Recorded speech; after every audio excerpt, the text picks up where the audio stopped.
সাল ২০০০। এলাহি বাড়ির অন্দরমহলে বসে পরিবানো চাঁদের মতন দেখতে চন্দ্রকলি পিঠা বানাচ্ছেন। বড় বউ শাফিয়ে সুলতানা তার পাশে বসে আছেন। সঙ্গে বসে হাতে হাতে কাজ করে দিচ্ছেন মেজ বউ রুমানা, ছোট বউ মমতাজ। এই শীতের মৌসুমে এলাহি বাড়িতে বিরাট পিঠাপুলির আয়োজন করা হয়। বাড়ির কর্তা ফারুকুল এলাহি বাগানে সকালে রোদ পোহাচ্ছেন, চোখে চশমা, লম্বা সাদা দাড়ি, এখনো কত সুন্দর লম্বা চওড়া একজন মানুষ। না জানি যৌবনকালে কেমন দেখতে ছিলেন। বাগানের মধ্যে এলাহি বাড়ির বাচ্চারা খেলাধুলা করছে। ওই যে রাজন, রোশন, জোহান সবাই একসঙ্গে। ফারিয়া, নিরুদের খেলার বয়স হয়নি। এতগুলো মানুষ খেলা করছে, কিন্তু এই দেখে ফারাজ এলাহি তার আদরের নাতিটা দাদুর পাশে বসে আছে। ৯ বছরের এই বাচ্চা ছেলেটার এখনো কত তীক্ষ্ণ ভাবনা চিন্তার অধিকারী। তাই তো ফারুক তার এই নাতিকে একটু বেশি ভালোবাসেন। একেবারে আকাশ থেকে নেমে আসা একটা তুষারের রাজপুত্র যেন। ফারাজ এলাহির বাবা ফারহাদ এলাহি এই বাড়ির বড় ছেলে। তবে মেজ ছেলে সুলাইমান তার আগেই বিয়ে করে ফেলেন, তাও প্রেম করে বিয়ে। পেটে রাজন আসার পর বউ নিয়ে বিয়ে শাদী করে বাসায় হাজির হন। বড় বউ সাফিয়ে আর ছোট বউ মমতাজ ফাকরুলের পছন্দের। এই দুইজনকে নিজে পছন্দ করে বাড়ি নিয়ে এসেছেন। ফখরুল যখন কাজের সূত্রে ডেনমার্ক যান, সেখানে মুসলমান সম্ভ্রান্ত পরিবারের মেয়ে সাফিয়েকে তার পছন্দ হয়। মনে মনে ঠিক করেন ফাহাদের সঙ্গে এই মেয়েরই বিয়ে দেবেন। ওই মেয়ের আবার বাবা ডেনমার্কের হলেও মা বাঙালি। বাংলা ভাষা তার চেয়ে কি দক্ষতা। অনেক আলাপ আলোচনার পরে বড় করে আয়োজন করে ওই দেশের মেয়েকে ফখরুল এলাহি এই দেশে বিয়ে করিয়ে আনেন। ফখরুল এলাহি ডেনমার্কের মাছের ফ্যাক্টরি আছে। কত বড় পরিবার, তাকে কি আর মেয়ের বাড়ির লোক না করতে পারে? তবে বিয়ের ১০ বছর পর ফখরুল এলাহি আন্দাজ করতে পেরেছেন তার জীবনে তিনি অনেক বড় ভুল করে ফেলেছেন। সাফিয়ের জীবনটা নষ্ট করে ফেলেছেন। তার ছেলে ফারহাদ রোজ রাতে সাফিয়ের গায়ে হাত তোলেন। বিয়ের পর থেকেই সাফিয়ে কেবল সব সহ্য করে নেয়। ফারহাদ এই বাড়ির সম্পত্তি ভাগাভাগির জন্য চাপ তো অনেক আগে থেকেই দিচ্ছিল, তবে এসব এখন বেড়ে যাচ্ছে। ফারহাদ এলাহি জুয়ারি ছিলেন। মেয়ে মানুষের নেশা তার বরাবরের মতোই ছিল, তবে বাড়িতে নিজের এমন ভাবে উপস্থাপন করতেন যেন সে দুনিয়ার সবচেয়ে ভালো মানুষ। বাড়ি, বউ বাচ্চা কারোর প্রতি তার কোনো আকর্ষণ ছিল না। ফরিয়ে অপ্সরার মতন দেখতে, কিন্তু চোখে যার বাইরের মোমবাতির দিকে সে কেমন করে ঘরের আলোয় মর্ম বুঝবে। সাফিয়ে নারী হিসেবে একেবারেই স্বামীভক্ত, শান্ত স্বভাবের ছিলেন। ফারাজের জন্মের পর থেকে ফাহাদ আরো বেশি হিংস্র হয়ে ওঠে। ফারাজকে কখনোই দেখতে পারতেন না। ফাহিয়ে একটা প্রতিচ্ছবি দেখতে পেতেন ছেলের ফারাজের মধ্যে। তিনি উঠতে বসতে বিশ্রী ভাষায় ছেলেকে গালাগালি দিতেন, মারধর করতেন। ফারাজের তখন ৪ বছর বয়স ছিল। একদিন বৈঠকখানায় তার বাপ চাচা মিলে নিজস্ব ব্যবসা নিয়ে আলোচনা করছিলেন। টেবিলে চা নাস্তা দেওয়া হয়েছিল। ফারহাদ এলাহি সবেমাত্র চায়ের কাপটা হাতে নিয়েছেন। ছোট ফারাজের জন্য তার দাদু নতুন খেলনা মেশিন গান এনেছিল, সেটা দেখাতেই অবুঝ ফারাজ বাবার কাছে ছুটে এলো। তবে বাবার কাছে হুমড়ি খেয়ে পড়তেই বাবার হাত থেকে গরম চা পড়েছে। ফারহাদ এলাহির গায়ে গরম চা পড়ে। সেই সময় সে যে কি ভীষণ রেগে গেলেন, ফারাজকে তুলে সোফায় আছাড় মারলেন। ফারাজ সেইবার টানা ৬ দিনের মতন অসুস্থ ছিল, জ্বর চলে এসেছিল। ওইটুকু বাচ্চাটার জন্য ফারহাদের একটু মায়া হলো না। আস্তে আস্তে ফারাজ বড় হতে লাগলো। রোজ রাতে মা তাকে আগে খাইয়ে ঘুম পাড়িয়ে দিত, কারণ সে চাইতো না তার বাবা নামক জানোয়ারের মতন হিংস্র বিক্ষিপ্তরূপী সেই দেখুক। চাইতো না দেখুক তার বাবার নেশা করে এসে কেমন হামলে পড়ে, কেমন গালাগাল করে, মারধর করে, ভাঙচুর করে। কারণ সাফিয়ের কলিজার টুকরো ছিল ছেলে ফারাজ। ফারাজনা হয়েছিল একটা মা পাগল, সারাদিন মায়ের পেছন পেছন ঘুরত। মা তার জীবনের শুরু, মা তার শেষ। কত গল্প তার মায়ের সঙ্গে। মায়ের মতন তাকে কেউই ভালোবাসেনি, আগলে রাখেনি। ছোট্ট ফারাজকে তার বাবা রাতের মায়ের পাশে কখনোই শুতে দেয়নি। রোজ রাতে বাবা মদ খেয়ে মাকে মারধর করত। ফারাজ চাইলেও কিছুই বলতে পারতো না, কাউকেই না। কারণ মা যে নিষেধ করেছে বাবার সম্মান নষ্ট হয় এমন কিছু না করতে। তবে ফারাজ অনেক পরে জানতে পারলো তার বাবা মাকে রোজ রাতে বিশ্রীভাবে পেটানোর সময় গলা চেপে ধরে বলতেন, যদি এইসব কথা বাইরে যায় তাহলে আগে তোর চোখের সামনে তোর পোলার কলিজা বের করে আনবো। ফারাজ বড়ই হয়েছে বাবার মুখ থেকে রোজ রাতে কলিজা বের করার কথা শুনে। ভয়ে সে চোখ বন্ধ করে রাখতো, কানে হাত দিয়ে রাখতো, যেন পাশের ঘরে সেই শব্দ তার কানে না পৌঁছায়। তবুও ভয় যেন কাটেনি। সেই দিন রাতের কথা। বাসায় ফখরুল এলাহির সঙ্গে ফারহাদে এলাহির জায়গা সম্পত্তি নিয়ে ঝামেলা হয়। পরদিন সকালবেলা ফখরুল এলাহি দুনিয়ার মায়া ত্যাগ করে পরলোকে চলে যান। তবে যেই দলিলের জন্য এলাহি বাড়ির জন্য এত ঝামেলা, সেই সম্পত্তি নাতি ফারাজ এলাহির নামে লিখে নিজের অজান্তেই তাকে ধ্বংস করে দিয়ে যান ফখরুল। ফারাজ জানতে পারে সেই দলিল সাফায়ের নামে, তাই দলিল নিজের নামে পাওয়ার জন্য তিনি নতুন বুদ্ধি করেন। সাফিয়ার সঙ্গে ভালো আচরণ, ভালো রূপ নিয়ে হাজির হন। সাফিয়া জানতেন তার স্বামী নারীর দোষ, জুয়ার টাকা ওড়ানো, নেশা পানির অভ্যাস ছিল। তবে কখনো জানতে পারেনি স্বামী তার মানুষ তুলে এনে পাচারকারীদের হাতে তুলে দেওয়া ব্যবসায় আসল প্রতিষ্ঠা। সঙ্গে সুলাইমান এলাহি, জুনাইদ এলাহিও জড়িত। সাফিয়ের ভেবেছিল তার সুখের দিন শুরু।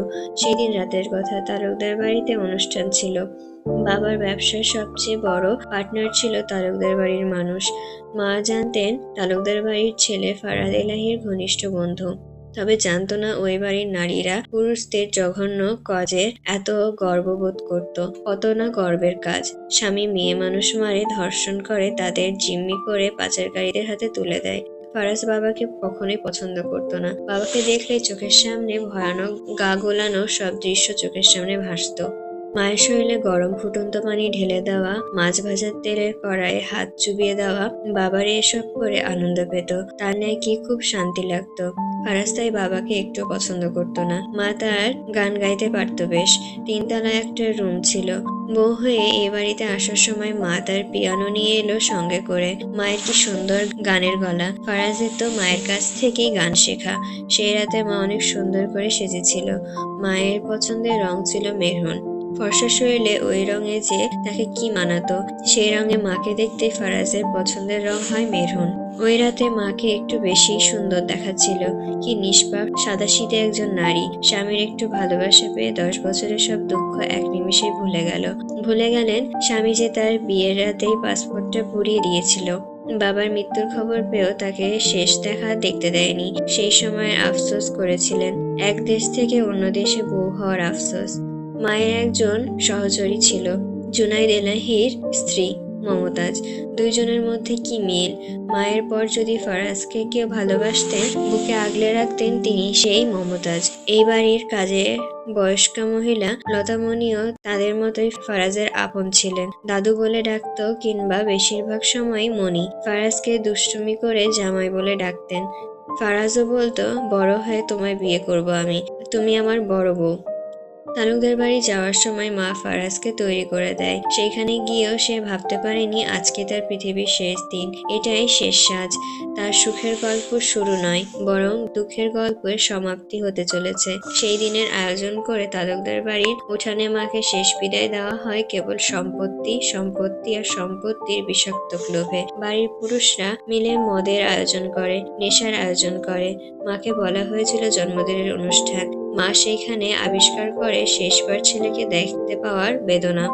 সেই দিন রাতে মায়ের ওপর ছোট্ট ফারাজ এলাহির সামনে কি অমানসিক নির্যাতন চালানো হয়। জোর করে দলিল নিজের নামে হস্তান্তর করেন। মাকে সেই মহিলাটি ফারাজের চোখের সামনে চেপে ধরে পুরুষদের সঙ্গে মিলে শাড়ি টেনে হিঁচড়ে ছিঁড়ে ফেলেছিল।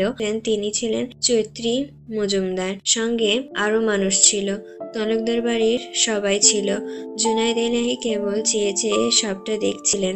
তবে সুলাইমান এলাহি সুযোগের সম্পূর্ণ ফায়দা লুটেছেন। ফারাজকে জোর করে ধরে রেখেছিলেন রুমানা।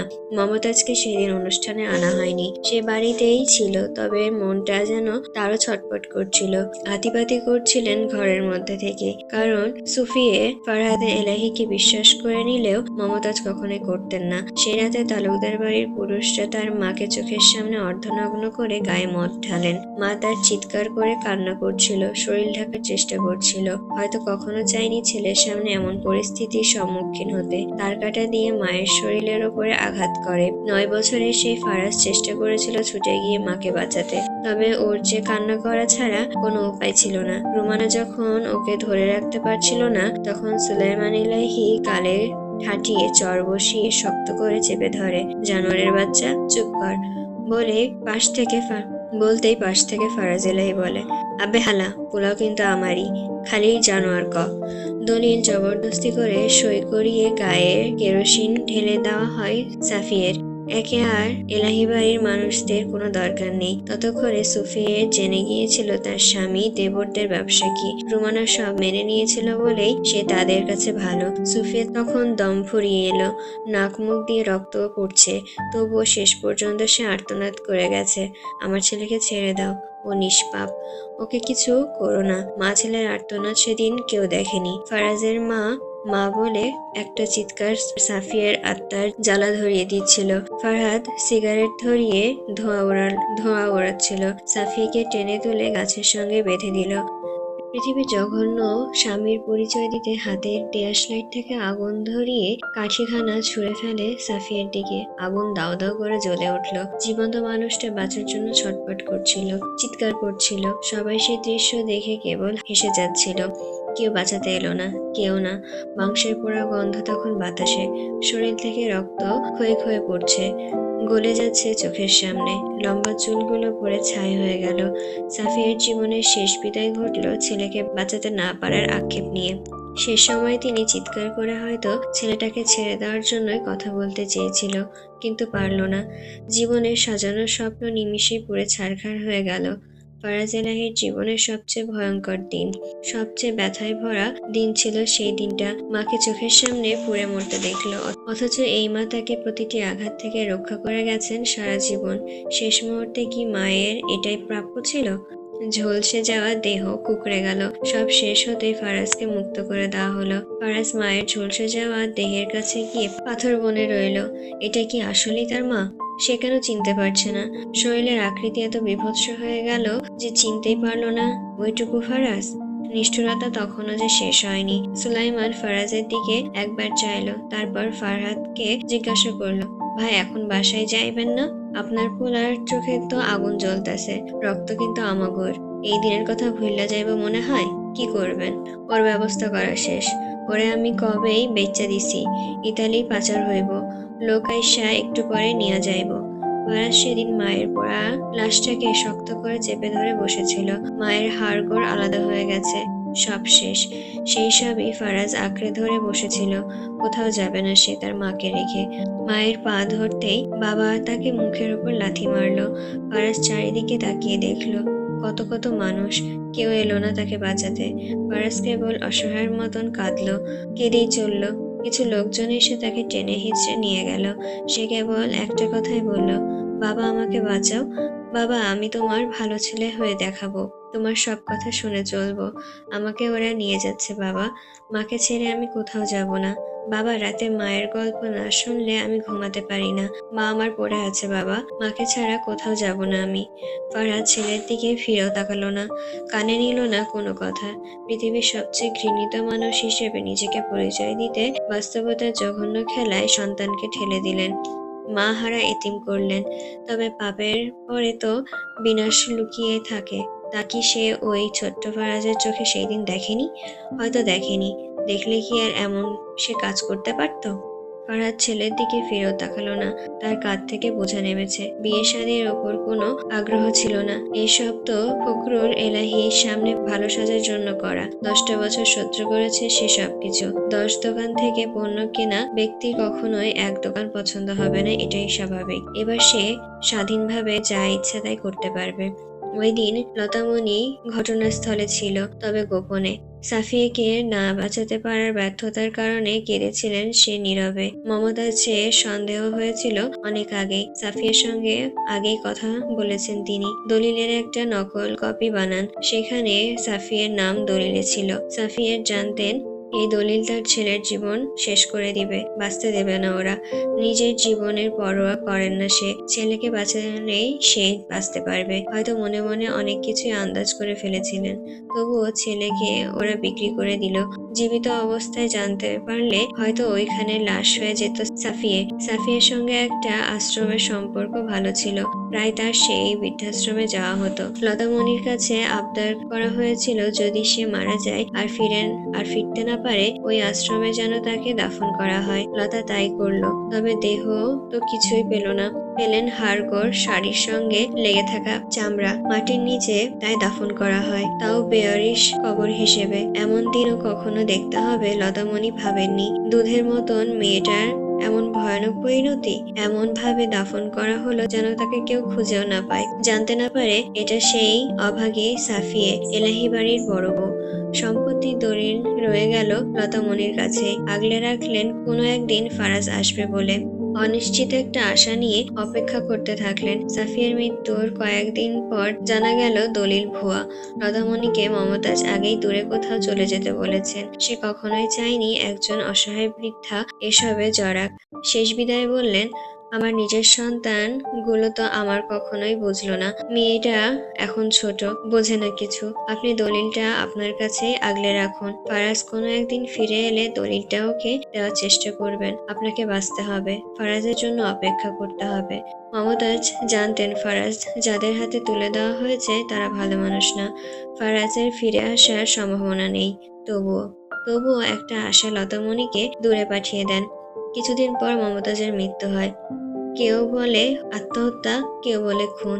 হয়তো সেই ট্রমা থেকে বের হতে পারেননি। সাফিয়াকে বাধা না দেওয়ার আফসোস, ফারাজকে বাঁচাতে না পারার আফসোস তাকে বাঁচতে দেয়নি।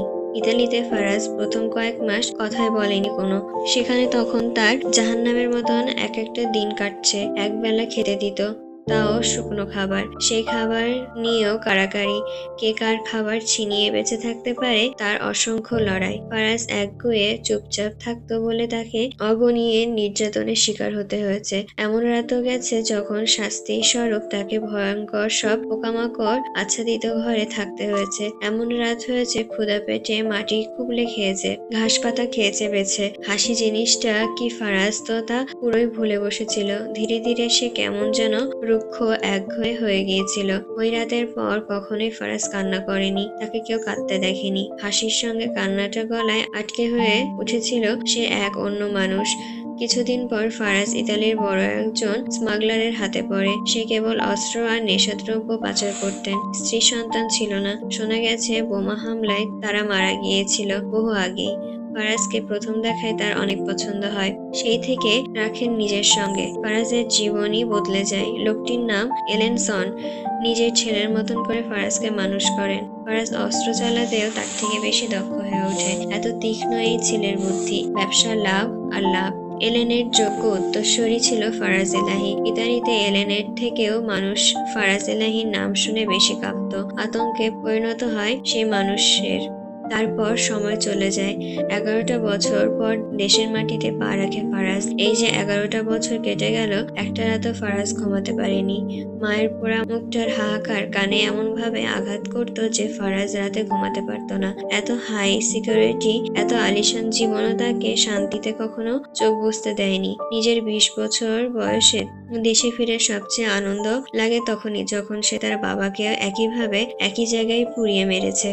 একই যন্ত্রণায় তার বাবা ছটফট করেছে। সেই রাতের কথা আজও মনে পড়লে শিহরণে মস্তিষ্ক পর্যন্ত শীতল হয়ে আসে। সেই রাতে ফারহাদ এলাহি তালুকদার বাড়িতেই উৎসব অনুষ্ঠানে মাতোয়ারা ছিলেন। মায়ের মতোই মেয়ের গায়ে মদ ঢেলে ফুর্তি করছিলেন। চোখের সামনে এক মুহূর্তে পুরনো অতীত ভেসে উঠল। সেই দিন বাবাকে ফারাজ এক চুলো ছাড় দেয়নি। বাবার আর্তনাদ সেদিন ফারাজের কান পর্যন্ত পৌঁছায়নি। তালুকদার বাড়ির সবাই যখন নেশা করে গভীর ঘুমে আচ্ছন্ন হয়, তখন বাড়ির উঠানে চকিতে থাকা ফারহাদ এলাহি কি কল্পনা করতে পেরেছিল আজকে তার শেষ দিন? আজকের পর সে আর কখনোই পাপ করতে পারবে না। সেই দিন ফারাজ তার বাবাকেও একইভাবে ওইখানে পুড়িয়েছিল। পুরো বিয়ে বাড়ির ফারাজ এলাহি জাহান্নাম বানিয়েছিল। নেশায় ফুর্তি করা মানুষগুলো জ্বলে পুড়ে পড়লো রাতের আধারে। হাহাকার করে বাঁচার জন্য আর্তনাদ করলো তালুকদার বাড়ির বউ চৈত্রী মজুমদার, তার স্বামী তৌকির তালুকদার, যে কিনা ফারহাদ এলাহির সবচেয়ে বড় পার্টনার ছিল। সবাই শেষ হয়ে গেল, কিন্তু নিজের বাবাকে কি এত সহজে মারা যায়? বাবাকে সে মারলো বিশেষভাবে। প্রথমে জ্যান্ত অবস্থায় তার চোখের সামনে কলিজাটা বের করে হাতের মুঠোয় রেখে সেই দিন বলেছিল, চিনতে পারছো ফারহাদ এলাহি? আমি ভালো হতাম কি করে বলো? তোমার পাপের রক্ত যে আমার শরীরেই বইছে। অনেক কলিজার শখ ছিল না তোমার? প্রথম কলিজা বের করা তোমারটা দিয়ে শুরু করলাম। আজ থেকে যতবার কোনো পাপীর কলিজা বের করব ততবারই আজকের দিনের কথা মনে করব। মনে করব ফরাদ এলাহির কলিজা বের করেছি। আর ঠিক তখনই কলিজা দিয়ে তৃপ্তি ভরে ভাতও খাবো। মনে মনে এই ভেবে নেব তোমার কলিজা খাচ্ছি শান্তি করে। বাবা, আমি তোর বাবা হই। ছেড়ে দে।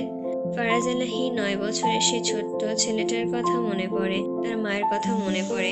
সেই দিন শরীরের কোনো অংশ বাদ নেই যেখান থেকে ফারাজ নিজের হাতে মাংস তুলে নেয়নি। বাবা তার যখন পানির তৃষ্ণায় ব্যাকুল তখন সে সামনে এগিয়ে দিয়েছিল অ্যাসিড। ফারাদের মাথা তখন ঠিক নেই। পানি ভেবে অ্যাসিড মুখে দিতেই কণ্ঠনালী থেকে শুরু করে সব পুড়ে যায়। যেই ব্যক্তির গায়েও ফারাদ একই ভাবে মদ ঢেলে একই গাছের সঙ্গে বেঁধে পুড়িয়ে মেরেছিল। ওই দিন বিয়ে বাড়িতে ফারাজ আগুন লাগিয়ে একসঙ্গে তালুকদার বাড়ির পুরো বংশকেই শেষ করেছিল। ওরা এমন মৃত্যুরই যোগ্য ছিল। আর ওদের তো মরতেই হতো, কারণ 9 বছর বয়সী ছেলেটাকে যেদিন টেনে হিচড়ে তার বাবা অন্যের হাতে তুলে দিচ্ছিল, দহনে পুড়তে থাকা ছেলেটি তখন ঝলসে যাওয়া মায়ের দেহটার দিকে শেষবারের যে শপথ নিয়েছিল প্রতিটি খনিকে সে নিজের হাতে একদিন শেষ করবে। তবে ফারাজ, সুলাইমান এলাহি, রুমানা এদের কাউকেই মারেনি। ওদের মৃত্যুটা এত সহজে দিলে মজা লাগবে কি? প্রতিটি দিন ভয় আর আতঙ্কে জীবনের শেষ পর্যন্ত কাটাতে হবে ওদের। ফারাজ জানতো সেই কারবার তার বাবা রেখে গেছে, তার সঙ্গে এখন এই বাড়ির ছেলেরাও জড়িত। যদিও রওশন জোহান তখন এসবে জড়ায়নি। রওশন ভাইয়ের ছোট থেকেই মন মানসিকতা ভিন্ন ছিল। ফারাজের একমাত্র খেলার সাথী, ভালো মন্দের সহচর কেবলই সে ছিল।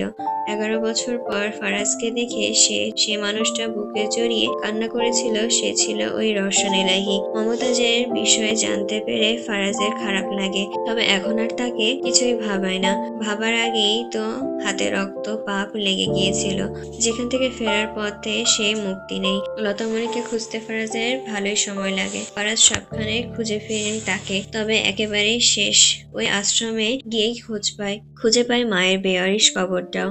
একদিন এমন সময় আসবে যখন ওই কবরের নাম হবে, পরিচয় হবে। ফারাজের এতটুকুই চাওয়া। লতামণি অসুস্থ হওয়ার পর তার ছেলেরা তাকে বাড়ি থেকে বের করে দিয়েছিলেন। শেষে গিয়ে ওই আশ্রমে তার জায়গা হয়।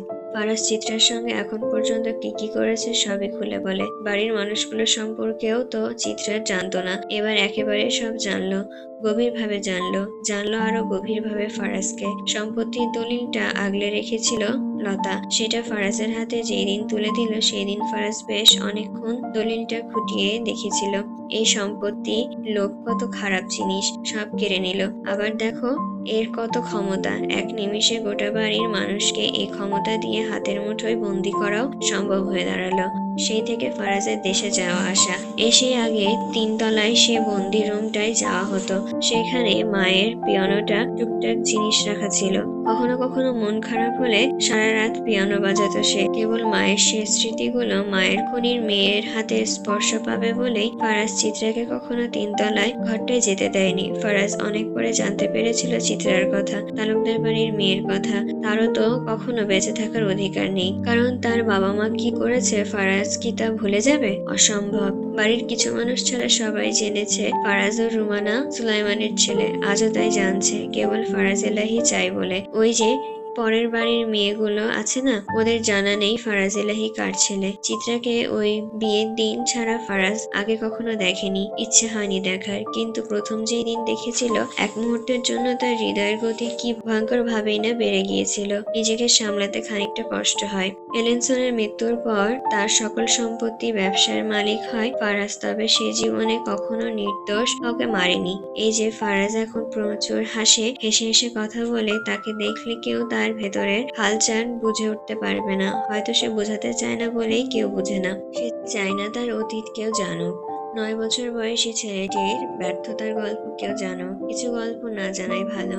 তবে চিত্রাকে বিয়ের পর এই বাড়িতে যতগুলো খুন হয়েছে তা সে তো করেনি। তবে কে করেছে জানার ইচ্ছে হয়নি। কে মরলো কে বাঁচলো তাতে ফারাজ এলাহির কিছু আসে যায় না। ফারাজ অতীত থেকে ফিরে এসে জানালার সামনে গিয়ে দাঁড়ায়। চোখে তার জল, কেবল তার একা চোখে জল নেই, তার জীবনের এই গল্প শুনে চিত্রার চোখ থেকেও জল গড়িয়ে পড়ছে। সেই জল থামছে না। এই যে মানুষটা চিত্রাকে এতবার মারার চেষ্টা করলো, ইতালিতে বড় হয়ে নাম দিল, ডেনমার্কের ব্যবসা করে, যদিও সেখানে ব্যবসা আছে, তবুও এই যে সুলাইমান এলাহি আর রুমানাকে নিজের বাবা মা বানিয়ে চিত্রাকে বোকা বানালো, স্মাগলার হয়ে কত কি বললো, মানুষ খুনকে খেলা মনে করে খেললো, তবুও চিত্রার একটুও রাগ হচ্ছে না। তার বাবা মায়ের খুনির ওপর সত্যি একটুও রাগ করতে ইচ্ছে করছে না, কষ্ট লাগছে, অনেক মায়া হচ্ছে মানুষটার জন্য, তার অতীতের জন্য। মানুষটা খারাপ ছিল কি? তাকে তার পরিস্থিতি খারাপ বানিয়েছে। মানুষটা খারাপ হলে কি দেশ বিদেশে এতগুলো আশ্রম চালাতো? যেই মানুষগুলো দুনিয়া দেখার জন্য চোখ নেই, তাদের চোখদান করতো, চিকিৎসা করাতো। মানুষের এক পাতায় খারাপ দিক থাকলেও অন্য পাতায় ভালো দিক। কখন জনগণের ইচ্ছা তার খারাপটা পড়বে নাকি ভালোটা? লোকটা কেবল চিত্রাকে ভালোবেসে বিধায় না জানি কত রাত নিজেকে কষ্ট দিয়েছে, কত রাত একা যন্ত্রণা সহ্য করেছে। ভেতরে কষ্ট চাপা দিয়ে চিত্রাকে বলেছে ভালো আছি। হায়রে পুরুষ মানুষ! তবে চিত্রাকে খুন করতে বুঝি এত আয়োজনের দরকার ছিল? মুখে বললে চিত্রা তার মৃত্যু সঁপে দিত ফারাজের পদতলে। চিত্রা কি করে ফারাজকে বুঝিয়ে বলবে? তার তীক্ষ্ণ চাহনি ছিল আমার খুনের প্রথম অস্ত্র। যে প্রথম চাহনি দিয়ে চিত্রাকে ভেতরে ভেতরে ভালোবাসা দিয়ে খুন করেছিল, তার কি এত অস্ত্রের ব্যবহার, এত পরিকল্পনা দরকার ছিল? ফারাজের সম্পর্কে একসঙ্গে এত কিছু জেনে কেমন যেন শেষ হয়ে যেতে ইচ্ছে করছে। মানুষটা তাকে ভালোবাসে, কিন্তু তবুও সে খুনি, তবুও সে তার পরিবারকে হত্যা করেছে। চিত্রার সারা শরীর রক্তে লেগে আছে, রক্তের গন্ধে বমি আসছে। এসব কি দুঃস্বপ্ন? তাই যেন হয়। এত কিছু একেবারে নেওয়া সম্ভব হচ্ছে না, একেবারেই না। তবুও অসুস্থ জীবন চিত্রা চায়নি কখনোই। ফারাজ চিত্রাকে তুলতে চাইলে চিত্রা ছিটকে দূরে সরে যায়। ফারাজ কেবল এমন একটা মুহূর্ত যেন কখনো জীবনে না আসে, তাই তো এত কিছু করেছে। এক মুহূর্তে ধরণী তার সম্মুখে ফিকে হয়ে গেল। ফারাজ কাপা গলায় বলল, আমি তো তোমার আগুনে পুড়েছি বিবিজান, এই পাপের শাস্তি কি? চিত্রা এক ঢোক গিলে ক্লান্ত দৃষ্টিতে ফারাজের দিকে চেয়ে বলল, আপনি আমার আগুনে পুড়েননি, পুড়েছেন ভালোবাসায়। চিত্রা চুপ করে রইল। ফারাজ কিছুক্ষণ পর পুনরায় বলল, এখন আর বাঁচতে ইচ্ছে করছে না। তোমার নীরবতা আমাকে খুন করে ফেলেছে চিত্রা। আপনি তো বেঁচেই থাকতে চান না, তাই না? হয়তো, কিন্তু এভাবে মরতে চাইনি, তোমার চোখে ঘৃণার পাত্র হয়ে। ঘৃণা তো তাকে করা যায় যাকে কখনো মন ভালোই বাসেনি। আপনাকে কি করে ঘৃণা করি ফারাজ এলাহি? ফারাজ চিত্রাকে স্পর্শ করতে গেলে সে পুনরায় সরে যায়। এ কেমন যন্ত্রণা! ছোবেন না আমায়।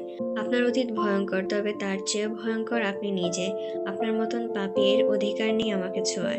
জি, চিত্রাঙ্গনা।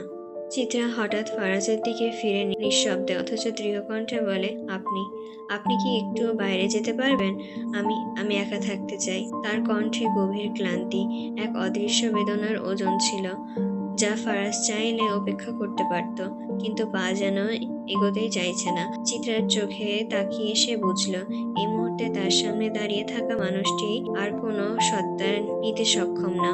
শেষমেশ বাধ্য হয়ে সে দরজার দিকে এগোলো, তবুও প্রতিটি পদক্ষেপ সে পিছন ফিরে তাকালো, যেন চোখে চোখ রাখতে চায় যদি হঠাৎ ভেঙে পড়তে গিয়ে চিত্রা হাত বাড়ায়। কিন্তু চিত্রা একবারও তার দিকে ফিরে তাকালো না, যেন আজ তাদের দৃষ্টি মেলানোটা মৃত্যুর থেকেও শোচনীয়।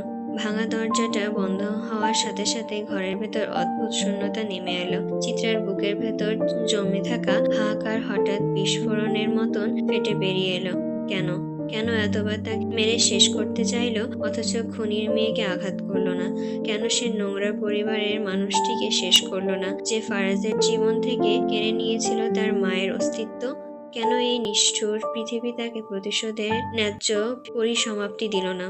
প্রশ্নগুলো উত্তরে ভার না নিতেই মাথার ভেতরে আছড়ে পড়তে লাগলো। জোহানের নিথর দেহর কাছে গিয়ে চিত্রা নিজের চুল নিজের হাতের মুঠোয় টেনে ধরলো, শাড়ির আঁচল শক্ত করে খামচে ধরলো, যেন সে কাপড়টুকু আঁকড়ে ধরে নিজের অস্তিত্ব রাখতে চায়, কিন্তু শরীরের ওপর যেন যন্ত্রণা নেই, প্রতিক্ষণে কাঁপছে। হঠাৎ এক তীব্র ঝাঁকুনিতে তার সমস্ত অঙ্গ প্রত্যঙ্গ অবশ হয়ে যায়। অবশেষে সে আর নিজেকে আটকে রাখতে পারল না, বুক ফেটে শব্দ করে কান্না বেরিয়ে এলো।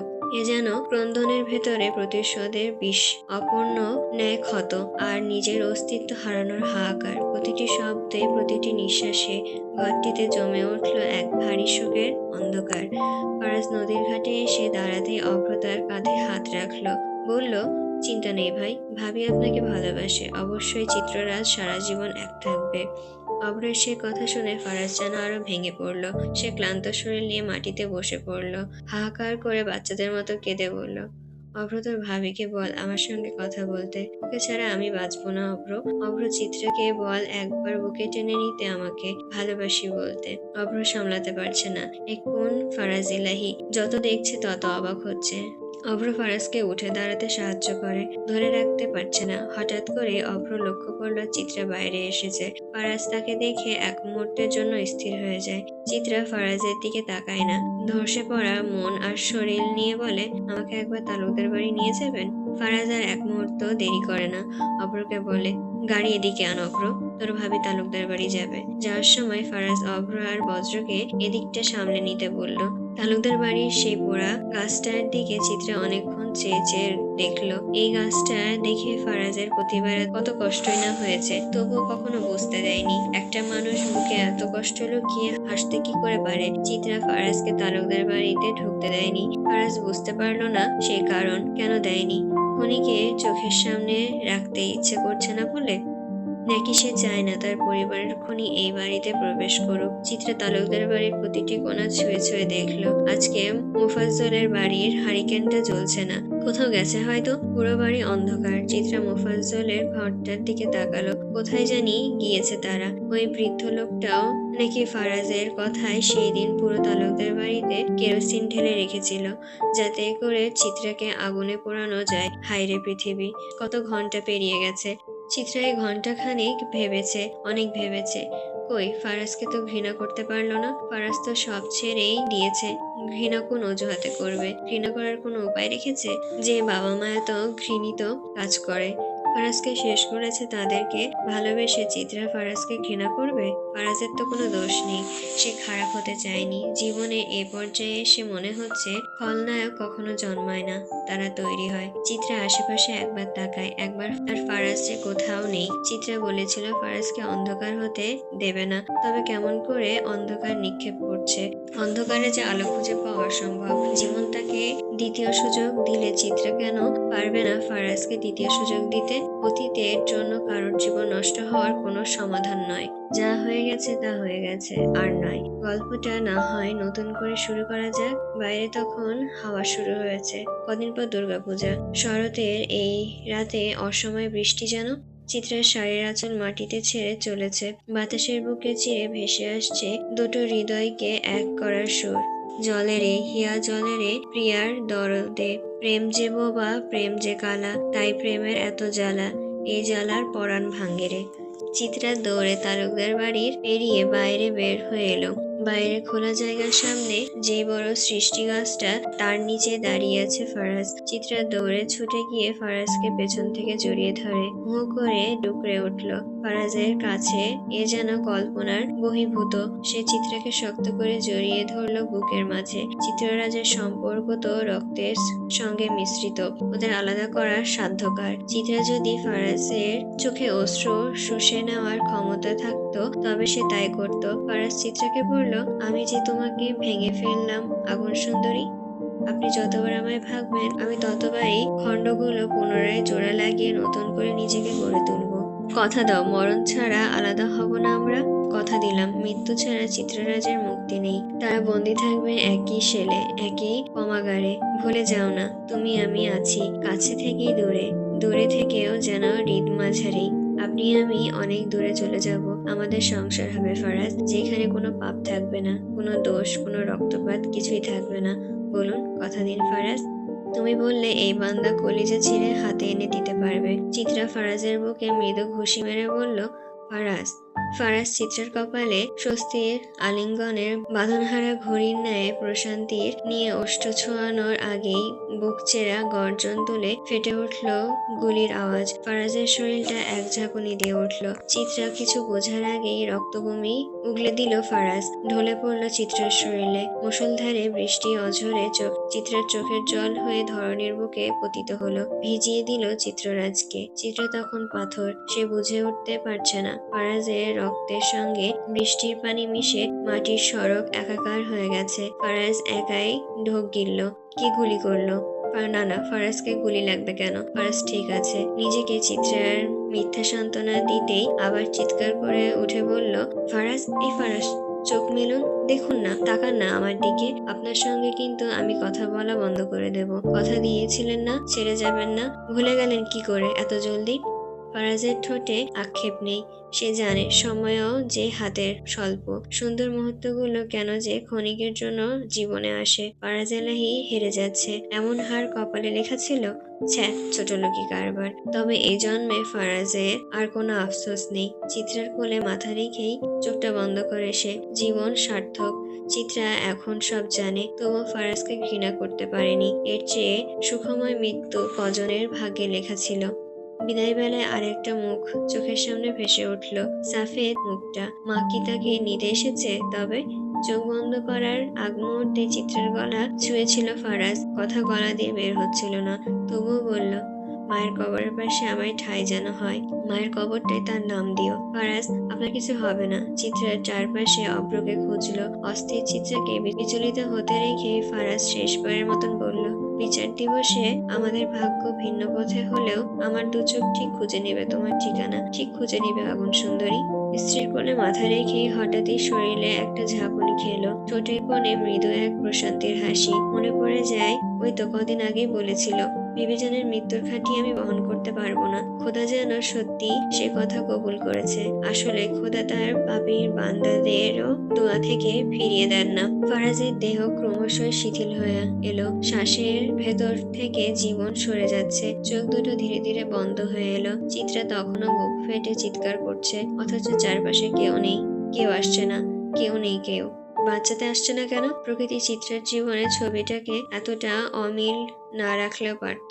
এই বেলায় এত নিষ্ঠুর হতে হলো। আরেকটা সুযোগ দিলে কি এত বড় ক্ষতি হয়ে যেত? এই দুনিয়ায় তো সব সময় চিত্রের কাছ থেকে কেড়ে নিয়েছে তার প্রিয়জন, তার আশা, তার বেঁচে থাকার কারণ। অথচ সব ভুলেও সে নতুন করে বাঁচতে চেয়েছে, নতুন আশায়, নতুন আলোয়। অন্ধের মতো বিশ্বাস করেছিল এই নিষ্ঠুর দুনিয়ার ওপর। ফারাজ চোখ বন্ধ করলো, তবে শেষবার অশ্রু ভেজা চোখ, ঠোঁটের কোণে প্রশান্তির হাসি নিয়ে কাঁপা কণ্ঠে ফিসফিসিয়ে বলল, বিবিজান, ভালোবাসা মরে না। আখিরাতে আবার দেখা হবে আমাদের। এই বিদায় চিরবিদায় না, ওই পারে মিলনটা হবে আরো সুন্দর। প্রথম পরিচ্ছেদ সমাপ্ত।